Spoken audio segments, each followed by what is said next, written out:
Dari segala sesuatu kita bisa mengambil pelajaran yang positif. Waduh, saya salah kemarin itu, Pak. Alhamdulillah saya sekarang dapat pelajaran baru. Jadi kesalahan jadi pelajaran. Sehingga kita tidak putus asa, sehingga kita tidak sedih terus-terusan. Mungkin ini caranya Allah memberiku pelajaran, sehingga aku ngalami yang tidak enak, ngalami yang buruk. Besok semoga lebih baik lagi hidupku.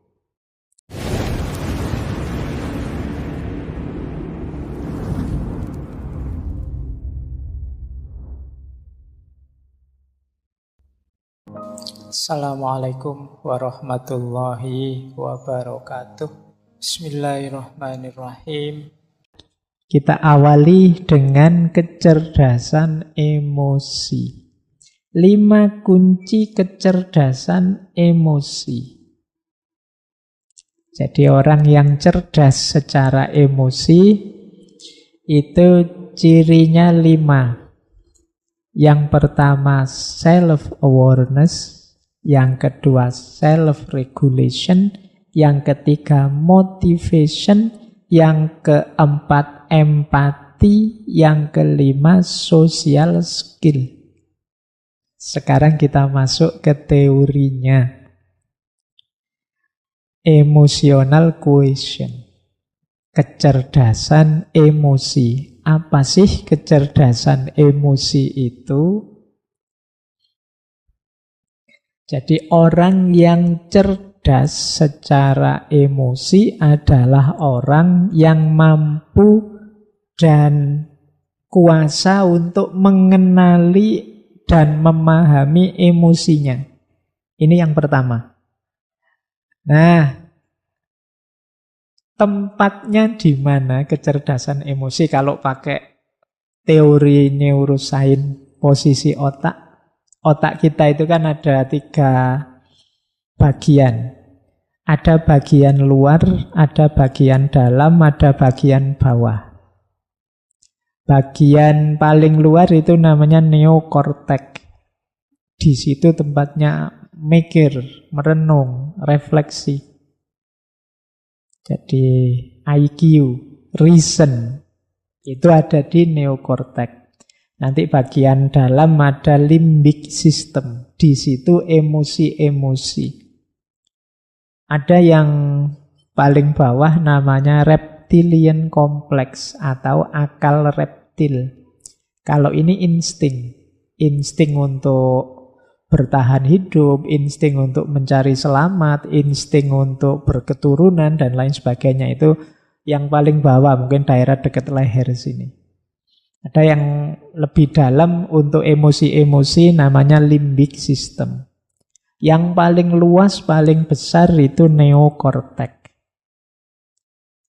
Nah, kecerdasan emosi itu ya ketika aspek reason ketemu dengan aspek emosi. Jadi kecerdasan emosional itu mudahnya bagaimana kita mengelola emosi kita secara rasional. Jadi dia adalah persilangan antara reason dan emotion. Jadi berarti ya reasonnya juga dipakai dalam rangka mengendalikan emosi. Makanya ada yang bilang kecerdasan emosi itu dari subconscious menuju conscious. Dari bawah sadar menuju sadar. Jadi emosi bawah sadar itu kan emosi yang otomatis keluar dari diri kita. Ini kalau tidak dikendalikan oleh reason, oleh unsur neokortek tadi, ya kadang-kadang meleset tadi. Ada beberapa cerita yang saya suka, yang biasanya dipakai orang untuk mengilustrasikan pentingnya emosi dalam hidup. Bahwa emosi itu bahkan perannya lebih besar daripada sekedar akal intelektual, IQ. Kita ke Arab, ke Madinah. Cerita tentang Sayyidina Abu Bakar, sahabatnya Rasulullah. Jadi satu ketika beliau ini sedang ngobrol-ngobrol bersama Rasulullah di depan masjid. Tiba-tiba datang beberapa orang yang rupanya benci Abu Bakar. Mendekat ke Abu Bakar, terus orang ini maki-maki. Pokoknya ngomong jelek-jelek tentang Abu Bakar. Abu Bakar ya karena beliau orang baik, ya beliau sabar, diam saja. Ndak mengabaikan orang yang ngomong aneh-aneh ini. Tetap beliau fokus pada Rasulullah. Rasulullah tersenyum melihat perilakunya Abu Bakar. Terus ngobrol dilanjutkan. Nah, orang yang maki-maki tadi kan tambah sebel. Wong saya maki-maki kok dicuekin. Tambah dia maki-maki lagi ke Abu Bakar. Nambah lagi maki-maki. Berulang sampai 3 kali. Yo, Abu Bakar juga manusia kan? Bolak-balik dimaki-maki yo panas juga. Akhirnya Abu Bakar mungkin saking jengkelnya jawab akhirnya. Jadi tidak diam saja. Bales maki-maki juga. Nah, begitu Abu Bakar bales maki-maki, Rasulullah yang tadi tersenyum terus berdiri, terus pergi. Wah, Abu Bakar tidak enak. Wah, masalah ini mesti. Nah, setelah itu Abu Bakar mengejar Rasulullah. Beliau bertanya, wahai Rasulullah, mengapa kok tadi senyum-senyum begitu saya jawab, kok terus panjenengan pergi menjauh dari saya? Kata Rasulullah, tadi waktu engkau dimaki-maki dan sabar diam saja, malaikat-malaikat hadir di sekelilingmu. Jadi supportermu, mendukungmu sepenuh hati dalam kesabaranmu. Nah, aku juga jadi kerasan karena malaikat banyak hadir. Tapi begitu engkau bales, begitu engkau juga ikut-ikutan maki-maki, ya malaikatnya pergi. Setan-setan yang datang. Yo, karena yang datang setan-setan, ya aku pergi. Baik, cerita keempat. Jadi kelihatan ya, paling tidak dari cerita-cerita tadi bahwa emosi itu penting. Dia bisa membalik nasib kita. Dia bisa menentukan keputusan kita.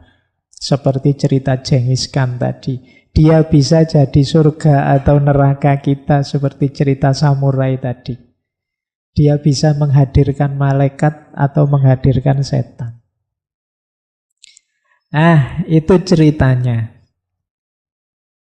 Nah, ini asumsi-asumsinya.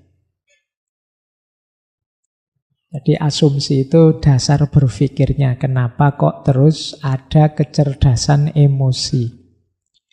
Yang pertama, dalam hidup ini sebenarnya emosi itu lebih mewarnai kita. Jadi kita itu menanggapi sesuatu biasanya yang muncul dulu itu rasa atau emosi kita. Baru setelah itu pikiran bermain. Jadi orang itu lebih banyak disituasikan oleh emosinya, bukan oleh pikirannya. Jadi kalian seneng dulu misalnya yang suka ngaji ini, suka dulu dengan ngaji ini, alasannya belakangan.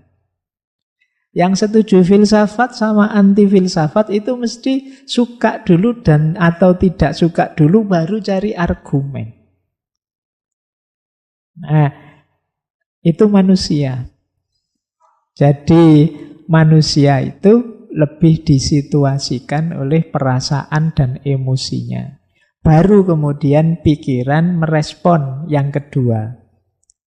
Pikiran itu kalau sudah merespon, biasanya terus dia menyimpulkan, kalau sudah begitu muncul tindakan. Jadi dari emosi masuk ke pikiran, kemudian muncul perilaku dan tindakan. Jadi kalau di situ saya tulis behavior, Perilaku itu kan kalau terus-terusan jadi kebiasaan. Dan itulah nanti yang membentuk performan kita, profil kita.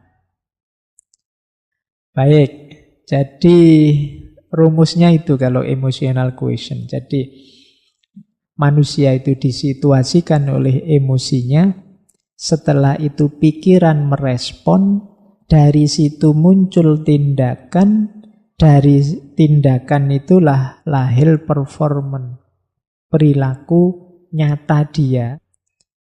Baik, jadi ini asumsi-asumsinya. Kita masuk ke sini ya. Bedanya apa sih IQ sama EQ? Kalau IQ ya titik beratnya pada logika, analisis, dan relatif permanen. Jadi tingkat kecerdasan kalau aspek IQ ini relatif, makanya ketika diukur bisa, oh IQ-nya sekian, IQ-nya sekian. Itu bisa karena relatif permanen. Nah, beda dengan emotional quotient. Beda dengan kecerdasan emosi. Kalau kecerdasan emosi ini tidak paket, tidak harga mati. Dia bisa dipelajari, bisa dikembangkan. Nah, saya lanjut. Ini ciri-cirinya, ini umum saja ya. Semoga tidak ada yang tersinggung. Jadi ada yang emosinya rendah, kecerdasan emosi rendah, dan ada yang kecerdasan emosinya tinggi. Orang yang kecerdasan emosinya rendah, antara lain, ini saya tidak bilang semua, cirinya adalah yang pertama, cenderung mencari kesalahan pada orang lain. Yang kedua, tidak mampu mengungkapkan perasaan. Yang ketiga, suka menyerang, menginterupsi, mengkritik, memberi cap orang lain. Yang keempat, suka memberi analisis rasional berlebihan, menanggapi ungkapan perasaan orang lain. Nah, termasuk ciri emosi yang rendah adalah sering bohong tentang perasaannya atau emotional dishonesty. Nah, biasanya juga orang yang emotional quotient-nya rendah itu adalah pendengar yang jelek. Tidak betah dia mendengarkan, suka interupsi, suka debat. Tidak mampu menunggu orang sampai tuntas bicara. Terus melebih-lebihkan atau mengecil-ngecilkan yang dirasakan. Baik, terus tidak peka terhadap perasaannya orang lain. Kemudian sering merasa insecure, tidak aman. Sukar menerima kesalahan diri sendiri dan berat kalau mau minta maaf. Kemudian pesimis, merasa dunia ini tidak adil. Baik, jadi pesimis. Sukanya mengeluh. Yang dilihat yang buruk-buruk, yang jelek-jelek saja. Ini ciri-ciri emosional kecerdasannya rendah. Kemudian kaku, tidak luwes. Jadi sulit beradaptasi terhadap perubahan-perubahan dalam hidup. Terus biasanya kemudian jadinya tidak harmonis dengan orang. Nah, jadi itu di antara ciri. Kalau ada orang kok lebih sayang dengan motornya, dengan mobilnya daripada keluarganya, anaknya, istrinya, itu kemungkinan ada masalah dalam relasi. Terus puas kalau bisa menghina orang lain, mengalahkan orang lain. Kadang-kadang dibela-belain dengan bikin hoax, bikin kebohongan. Yang penting musuhku kalah. Nah, ini berarti orang yang lemah secara emosi. Kebalikannya kalau orang yang kecerdasan emosinya tinggi, itu ya kebalikan ciri-ciri tadi. Dia tidak takut mengungkapkan apa yang dirasakan. Kalau iya bilang iya, kalau tidak bilang tidak. Kemudian tidak didominasi oleh perasaannya.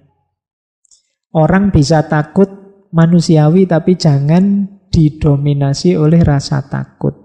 Orang bisa kecewa, ya wong manusiawi, tapi yo jangan terus hidupmu hancur gara-gara satu kekecewaan kecil. Jadi tidak didominasi oleh perasaan. Kemudian mampu membaca isyarat-isyarat, tidak hanya kata-kata. Ini hubungannya dengan kepekaan tadi. Nah, kemudian orang yang cerdas emosi itu melakukan segala sesuatu karena dirinya sendiri. Tidak tergantung atau mudah terpengaruh oleh segala yang di luar dirinya. Jadi dia bisa memotivasi dirinya. Kemudian kebalikannya orang yang rendah emosinya, dia optimis, orang yang cerdas emosi itu. Kemudian nyaman kalau membicarakan perasaannya, tidak malu-malu. Kemudian tidak kalah oleh emosinya seperti tadi. Nah, mampu merenungi dirinya, mampu muhasabah kalau bahasa agama. Oh iya ya, apa pas ya saya emosi saya seperti tadi misalnya. Harusnya aku lebih agresif sedikit sehingga anak-anak ini tidak ngantuk misalnya. Itu merenung. Nah, kemudian ada ketahanan emosi, tangguh. Baik, sekarang indikator sebelum nanti ke teknik-tekniknya. Yang pertama apa? Orang yang cerdas emosi itu biasanya mampu mengatasi stres, mengatasi tekanan. Jadi dia bisa bertahan meskipun mengalami peristiwa-peristiwa buruk. Tidak hancur karena tekanan. Yang kedua, daya tahan dirinya kuat. Jadi mampu menahan diri. Nah, ini ciri kedua. Jadi orang yang cerdas emosi itu punya daya tahan diri yang bagus. Punya ketangguhan, keuletan, kesabaran mengikuti proses. Saya tahu tidak ada yang instan, maka ya saya ikuti prosesnya. Ini mampu mengendalikan diri. Yang ketiga, orang cerdas emosi itu mampu mengelola suasana hati seperti yang dia inginkan. Biasanya orangnya tenang. Ada masalah, ya, tapi bukan berarti aku harus gelisah. Ada problem, ya. Kadang-kadang ya sedih, kadang-kadang ya ruwet hidup ini, tapi ya tenang saja. Nah, kalau bahasanya agama kan mutmainnah. Jadi batinnya sudah stabil. Apapun yang terjadi tidak belok-belok sudah. Tidak naik turun lagi. Nah, ini orang yang cerdas secara emosi. Yang keempat, mampu memotivasi diri. Tadi sudah dijelaskan ya, bagaimana orang tidak perlu pendorong dari luar dirinya untuk melakukan sesuatu.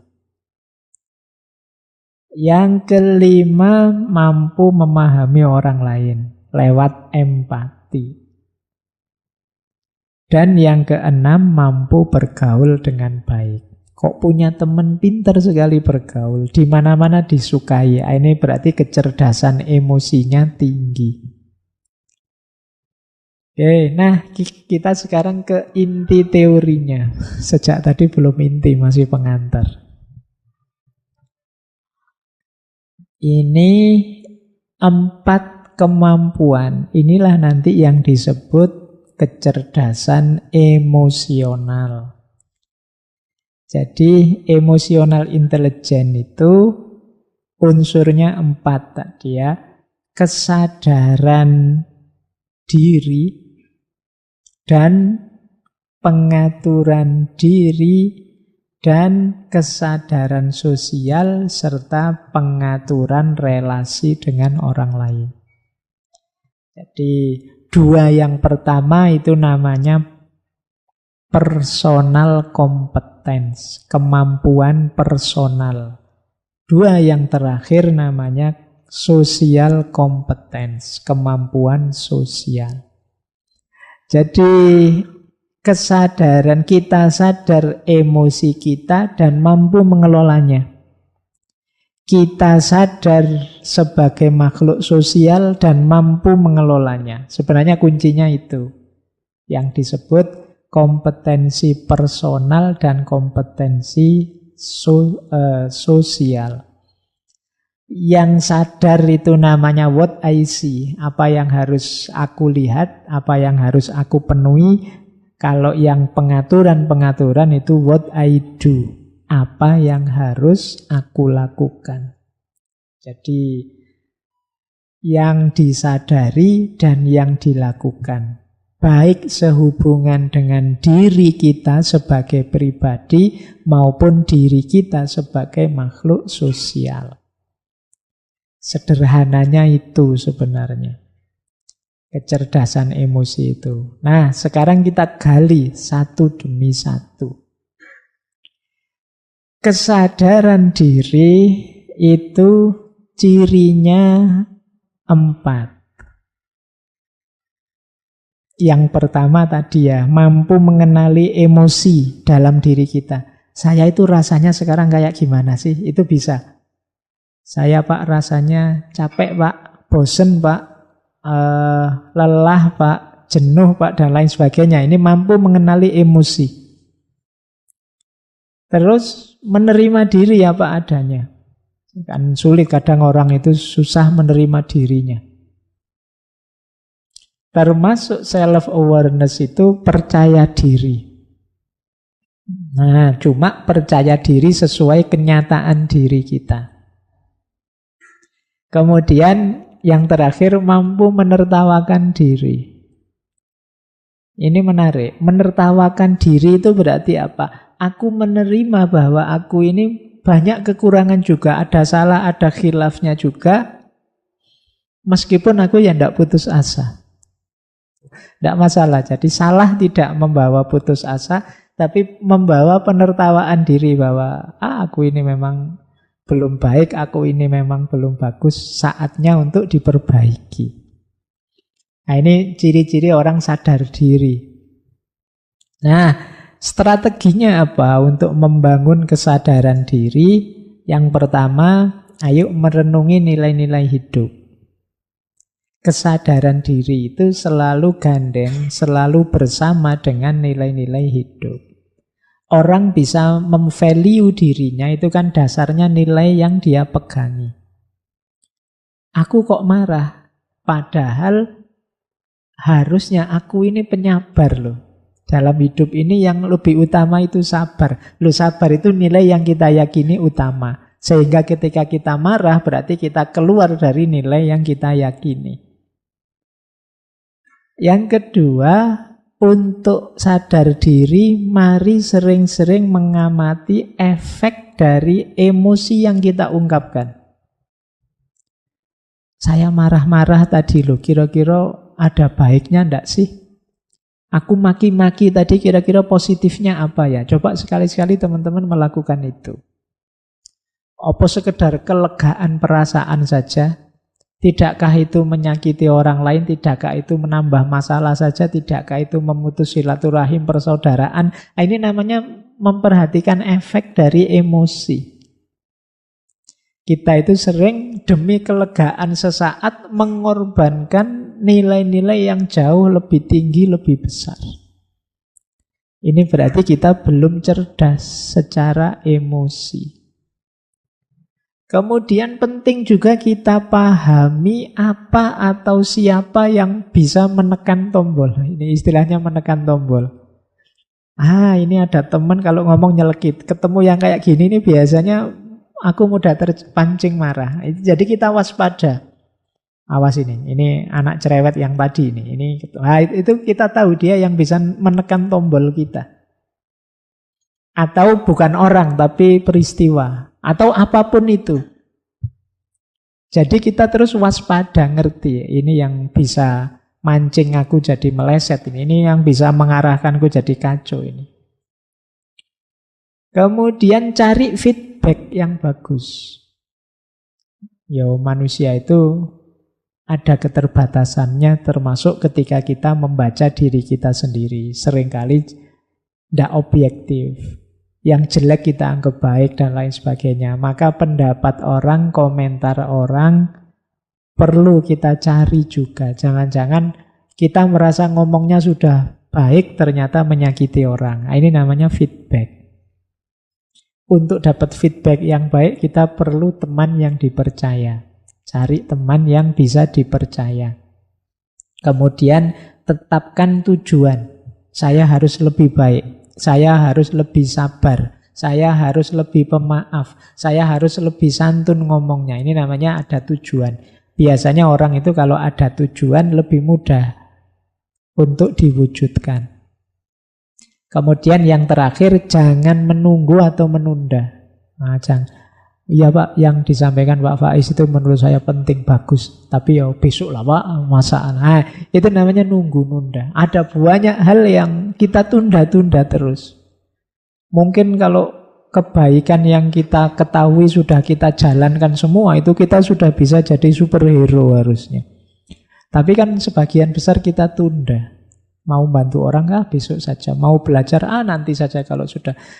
Akhirnya ya banyak yang keteteran. Kita tidak jadi cerdas secara emosi karena ditunda terus.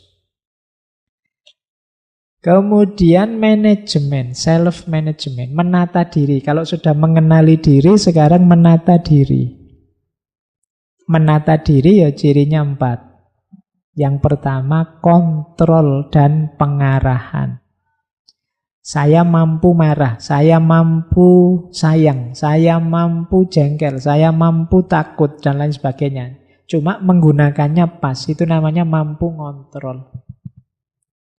Kemudian ciri orang yang bisa self-management itu berpikir sebelum bertindak. Mikir dulu, jangan pukul dulu, mikir belakangan. Dibalik. Jadi dipikir dulu, apapun yang mau dilakukan coba dipikir dulu. Itu namanya kemampuan self-management. Berintegritas dapat dipercaya. Jadi orang yang teguh pada prinsip, pada nilai, pada pendiriannya. Ini namanya orang yang berintegritas. Dan dia dapat dipercaya. Jangan takut dengan saya jujur kok. Saya kalau disuruh jaga rahasia, ya saya jaga beneran. Nah, ini namanya berintegritas. Kemudian mampu beradaptasi menghadapi keragaman. Strateginya 4 untuk memudahkan self-management. Yang pertama apa? Kendalikan self-talk. Self-talk itu vonis kita, penilaian kita, rayuan kita pada diri kita sendiri, itu self-talk. Jangan sering-sering bilang, aku kok begitu ya, dasar bodoh. Nah, ini self-talk. Nganggap dirinya sendiri bodoh. Jadi, bicaralah yang baik-baik terhadap dirimu. Karena itu akan jadi mantra yang membentukmu. Jadi, kalau teman-teman membaca diri, aku masih bisa lebih baik. Daripada bilang pada dirimu, aku ini orangnya jelek. Nah, jadi ini penting self-talk ini. Kita itu sering mensugesti diri kita secara negatif.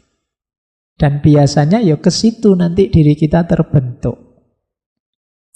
Siapa sih saya ini Pak? Saya itu hanya remah-remah. Iya, kan sering kemarin anak-anak bilang begitu. Ya kamu akan jadi remah-remah beneran.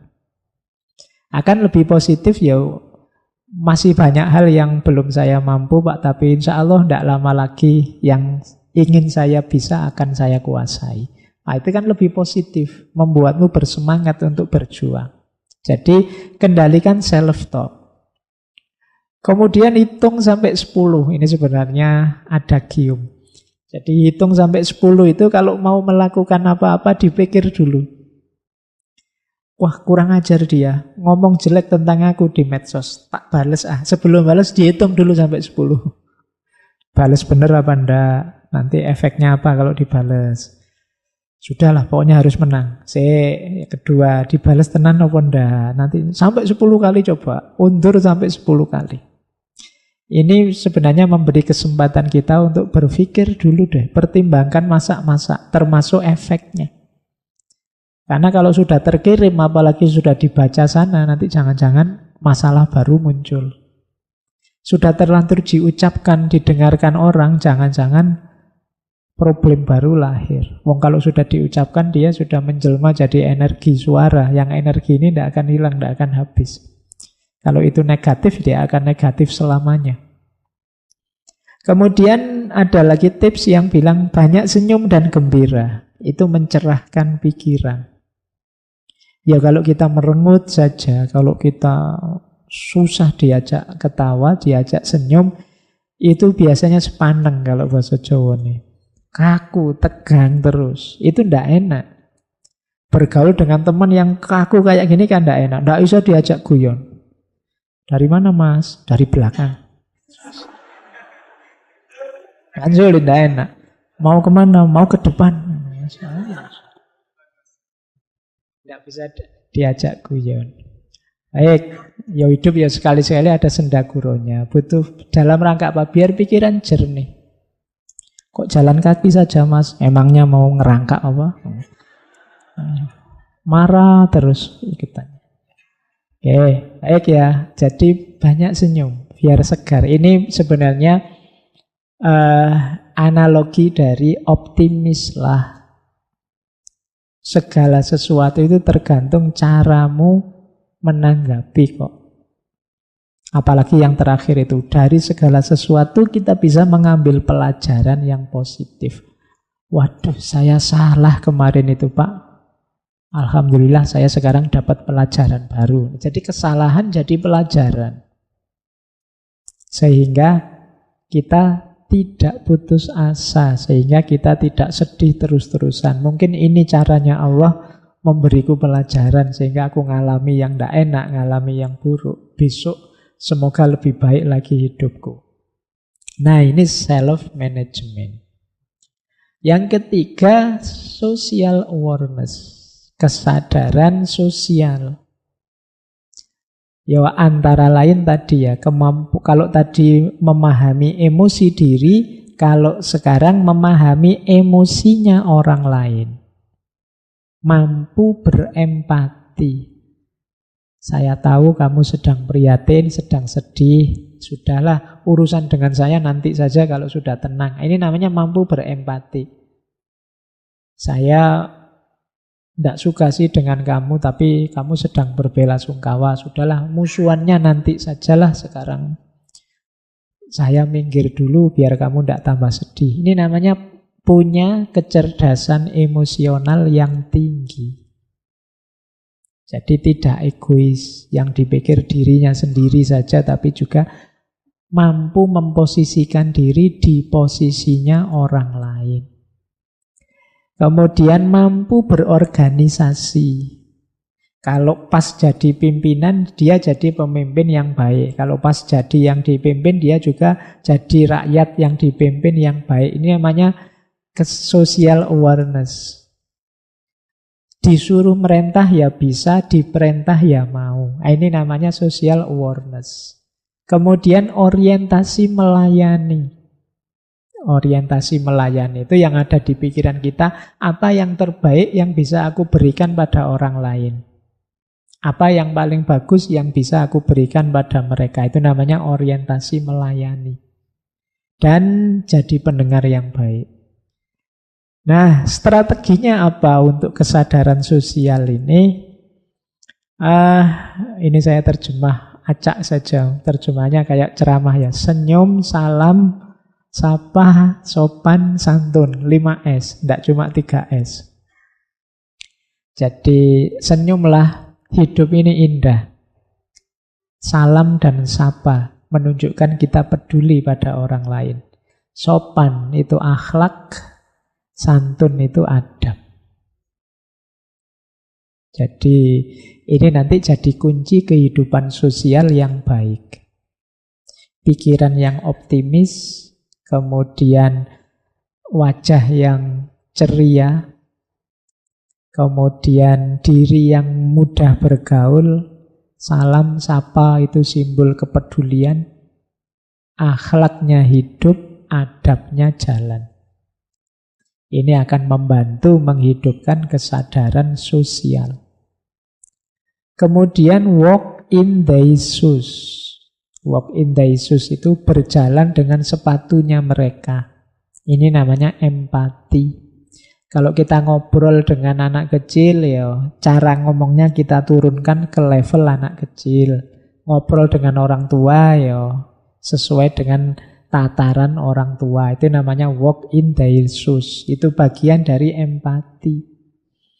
Nah, yang keempat, meningkatkan kemampuan nonverbal. Membaca nonverbal tadi. Intonasi suara, ekspresi wajah, bahasa tubuh, gestur, dan lain sebagainya. Nah, ini kita juga harus cerdas. Jadi berhadapan dengan orang itu kadang-kadang dia kesulitan mengungkapkan tapi kelihatan dari gelagatnya. Baik, nah ini yang keempat. Skill dari kecerdasan emosional yaitu relationship management. Jadi mampu mengatur, memanage hubungan dengan siapa saja. Tidak hanya harus dengan istri atau dengan anak atau dengan pacar, dengan siapa saja. Cirinya 4. Yang pertama, mampu menjalin hubungan. Banyak orang yang sulit menjalin hubungan. Nah, yang kedua, mampu menemukan dasar yang sama dan membangun kebersamaan. Jadi biasanya orang itu suka melihat aku dan kamu bedanya apa. Tapi orang yang punya kemampuan relationship management itu justru lebih melihat samanya apa. Wah, kita sama-sama senang ngaji filsafat nih. Meskipun nanti mungkin di medsos gegeran lagi. Tapi kan ada yang dilihat dasar yang sama. Jadi kalau Bhinneka Tunggal Ika itu yang difokusi yang ikanya. Jadi, wah sama-sama orang Jogja. Meleset orang Jogjanya ya, kita sama-sama Muslim. Meleset Muslimnya, kita sama-sama Indonesia kok. Meleset Indonesianya, kita sama-sama warga dunia. Meleset warga dunianya, kita sama-sama manusia. Meleset manusia, ya kita makhluknya Allah semua lah ya. Jadi ini namanya kesadaran membangun kebersamaan. Jadi selalu ada alasan untuk kita hidup bersama, saling rukun. Kemudian persuasif. Jadi persuasif ini biasanya lawannya agresif. Agresif itu ingin menguasai, ingin mendominasi, ingin menang-menangan. Tapi kalau persuasif, ya saling mempengaruhi dalam kebaikan dengan cara yang baik. Kadang-kadang diartikan membujuk, merayu, itu kan persuasi. Jadi karakter orang yang bagus, manajemen hubungannya itu persuasif. Jadi mendorong orang, membangkitkan orang tanpa harus mendominasi, tanpa harus memaksa, tanpa harus menyerang. Kemudian komitmen, dedikasi, dan melayani. Jadi hidup bersama itu kan biasanya kan ada kesepakatan-kesepakatan bersama. Ada keinginan bersama, cita-cita bersama. Nah, orang yang canggih pengaturan emosinya itu mampu berkomitmen. Jadi, wah ini urusan bareng-bareng kita bersama. Tidak apa-apalah saya sedikit berkorban, yang penting keinginan kita bersama tercapai. Ini namanya komitmen. Kemudian dedikasi. Dedikasi itu yang mempersembahkan diri untuk demi kebersamaan. Nyambung dengan melayani tadi. Nah, strateginya jujur, terbuka, memahami. Jadi kalau kita jujur itu enak. Orang tahu apa yang kita inginkan, apa yang kita sukai atau tidak kita sukai. Kemudian terbuka. Orang terbuka itu enak karena dia masih bisa diajak ngobrol, dia masih bisa diajak diskusi, dia masih bisa saling menasehati.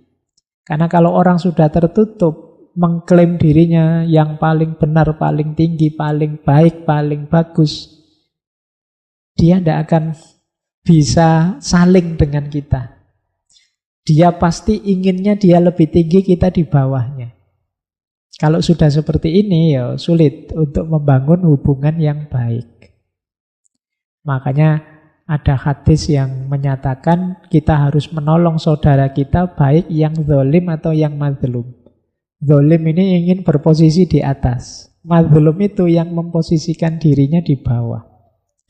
Dua-duanya harus kita tolong, karena relasi yang zalim dan mazlum ini relasi yang tidak sehat, bahkan relasi yang tabrakan dengan semangat tauhid. Jadi terbuka dan mau memahami, mau menerima kritik, mau ngaku, mau memperbaiki kalau salah. Itu kan enak. Kita punya teman dikritik tidak marah, kalau pas salah ya dia ngaku, begitu sadar salah dia siap memperbaiki. Kita lebih senang teman yang seperti ini daripada teman yang mungkin pinter tapi ingin menang terus, ingin unggul terus, tidak mau disalahkan. Maka kembangkanlah mental ini kalau ingin jadi pribadi yang menyenangkan, disukai. Kemudian akui kalau kita memang salah dan siap memperbaiki. Nah, ini strategi kedua. Yang ketiga, mengakui yang dirasakan orang lain. Ini bagian dari empati tadi. Kemudian hargai setiap momen kebersamaan. Jadi kan ada orang itu kalau pas bareng-bareng malah tidak saling peduli, saling cuek. Ya ini berarti kurang bagus relationship manajemennya. Kemudian tidak pelit. Kalau ingin jadi pribadi yang menarik, yang cerdas secara emosi, ya mari latihan untuk tidak pelit. Ini sebenarnya pelajaran dari kurban. Ini besok kan kita mau berkorban. Dunia ini masih tetap tertib, aman, enak, nyaman karena banyak orang yang masih mau berkorban. Kalau semua orang egois, tidak mau berkorban, dunia ini mesti kiamat. Jadi di antara rahasia relationship management itu ya kesediaan untuk saling berkorban, tidak pelit. Baik. Nah, kalau ini tips umumnya. Untuk mengembangkan kecerdasan emosi kita, pertama yuk kita terus-menerus membaca diri kita. Tanpa henti. Kenapa kok tanpa henti? Karena kita itu bukan barang mati. Jadi mungkin kita berubah seiring pengalaman yang kita peroleh. Baik pengalaman baik atau pengalaman buruk. Maka harus ada waktu yang kita sempatkan untuk muhasabah, mengenali diri kita sendiri. Dan itu kontinu, rutin, terus-menerus. Kemudian kita pahami apa sih tujuan hidup kita ini. Ini akan membuat kita lebih semangat menjalaninya. Kemudian mari menegaskan perilaku yang ingin kita jaga. Maksudnya kita ini kan pasti ada sifat-sifat baik dalam diri kita. Nah, yang baik ini ingin kita jaga. Tapi ayo ditegaskan. Sekaligus mengidentifikasi perilaku yang ingin kita kembangkan. Kemudian membiasakan diri dengan perilaku baru yang lebih baik. Jadi karakter, sifat, perilaku itu kan dia tertanam kalau kita biasakan. Maka riyadhah kita antara lain membiasakan perilaku yang baik. Kemudian menelaah buah atau efek dari apa yang kita lakukan. Kita itu kan sering perbuatan kita dasarnya dorongan emosi. Nah, mungkin saat kita jalankan kita tidak sadar, tapi selanjutnya mari kita berefleksi. Nah, kalau kita mengembangkan kecerdasan emosional kita secara tekun dengan cara-cara ini, seperti di awal tadi, maka kemungkinan akan IQ atau EQ kita nilainya akan semakin meningkat. Jadi kecerdasan emosi kita akan meningkat. Kalau tadi disebut bahwa ini sekitar 40% lebih menentukan kesuksesan kita, ya berarti kita sudah punya 40% variabel